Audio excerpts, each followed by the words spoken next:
मराठा समाज जातीवादी असता तर मुंडे साहेबांना निवडूनच दिलं नसतं असं सूचक विधान मनोज जरांगे यांनी केलेलं आहे। लोक जास्त मागतच नव्हते, रस्ते बिस्ते काही मागत नव्हते, गच्चू घेऊन बसायचे। तुम्ही विनाकारण मला सांभाळले, तुम्ही आम्हाला शत्रू म्हणाला।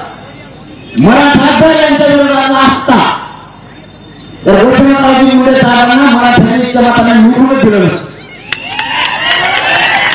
त्यांच्या मुलीला त्यांना खासदार केलंच नसतं, त्यांच्या पुतण्याला आमदार केलंच नसतं आणि त्यांच्या दुसऱ्या मुलीला सुद्धा आमदार केलं नसतं। एवढं मदत करू तुम्ही जर आम्हाला विरोधातच समजत असला तर मला डक्क शिलवती मला एवढे समजून तुम्ही आमच्याच मागे लागणार। तुम्ही हायतरी किती 6 लाख 6.5 लाख नियुक्ती दिली, त्याच्यात 3 लाख 3.5 लाख मुसलमान